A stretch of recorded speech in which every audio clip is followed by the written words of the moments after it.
Oke, assalamualaikum warahmatullahi wabarakatuh. Kembali lagi di channel seputar olahraga. Kali ini saya akan membahas terkait gizi olahraga.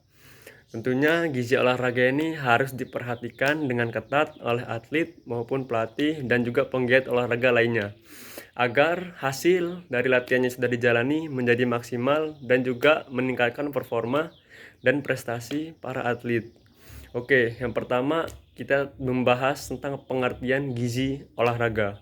Gizi olahraga merupakan sebuah panduan ataupun hal yang harus dikonsumsi baik makanan maupun minuman oleh para atlet agar menunjang performa atlet dan juga berperan penting dalam proses pemulihan si atlet itu sendiri, agar nantinya atlet tersebut dapat berlatih dengan maksimal tanpa adanya cedera. Kemudian yang kedua yaitu jenis-jenis dari gizi olahraga. Yang pertama, gizi olahraga terbagi menjadi dua, yaitu ada yang namanya makronutrisi dan juga ada yang namanya mikronutrisi. Makronutrisi itu terdiri dari karbohidrat, protein, dan juga lemak. Kemudian mikronutrisi itu terdiri dari vitamin dan juga mineral. Oke, yang pertama yaitu kita bahas tentang makronutrisi karbohidrat. Karbohidrat merupakan sebuah makanan yang dapat berfungsi sebagai sumber energi utama bagi tubuh seseorang. Karbohidrat sendiri itu terbagi menjadi dua, ada karbohidrat kompleks, contohnya seperti kentang, singkong, dan juga ubi-ubian.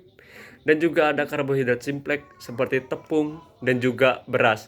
Masing-masing karbohidrat ini dapat kekurangan dan juga kelebihannya masing-masing.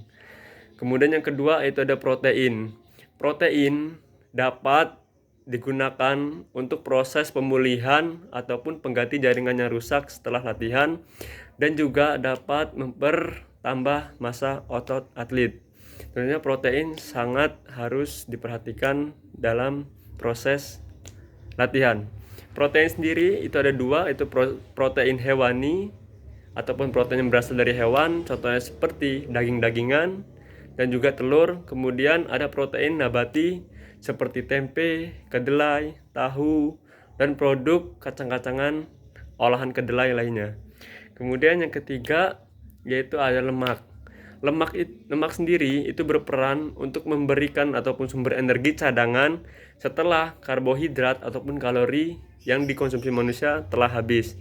Lemak sendiri terbagi menjadi dua, yaitu ada lemak jenuh, contohnya seperti di daging-dagingan, dan lemak jenuh ini tidak dianjurkan ataupun tidak disarankan. Kemudian yang kedua lemak tak jenuh. Lemak tak jenuh ini bisa berasal dari yang namanya minyak zaitun, kacang-kacangan, maupun sumber lemak lainnya. Kemudian selanjutnya yaitu kita ke mikronutrisi. Nah, di mikronutrisi terdapat dua bagian. Yang pertama yaitu ada vitamin. Atlet apabila tubuhnya ya tidak tercukupi vitamin hariannya, maka disarankan untuk mengkonsumsi vitamin tambahan. Vitaminnya seperti omega, B kompleks, vitamin C, dan juga vitamin lainnya. Itu sangat baik untuk menunjang performa atlet. Kemudian yang kedua yaitu mineral. Tentunya dalam tubuh kita ini sekitar 80 ataupun 70% terdiri dari cairan. Maka dari itu jangan sampai ketika atlet latihan intens itu kekurangan cairan yang akan berdampak pada dehidrasi, dan juga kalau atlet tersebut mengalami dehidrasi maka rentan terjadinya cedera. Kemudian yaitu itu saja yang bisa saya sampaikan terkait gizi olahraga. Oh iya, satu lagi, dalam gizi olahraga itu terdapat hal-hal yang harus diperhatikan, baik itu jumlahnya, kemudian itu cara pengolahannya, dan juga banyak aspek yang harus diperhatikan. Yang pertama yaitu jumlahnya. Jadi seorang atlet itu tidak disarankan untuk mengkonsumsi makro maupun mikronutrisi secara berlebihan. Tentunya harus ada takaran ataupun dosis yang memang dianjurkan ataupun sesuai dengan kebutuhan tubuh atlet itu sendiri. Kemudian yang kedua, cara pengolahan. Nah, cara pengolahan ini itu sangat mempengaruhi zat yang akan dikonsumsi. Karena kenapa?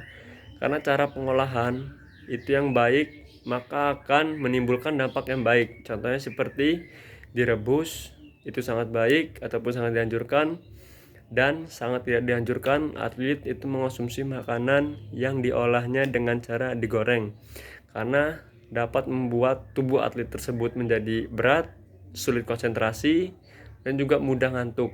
Tentunya hal tersebut harus dihindarkan oleh atlet profesional maupun atlet non-profesional. Demikian penjelasan dari Gizi, semoga bermanfaat.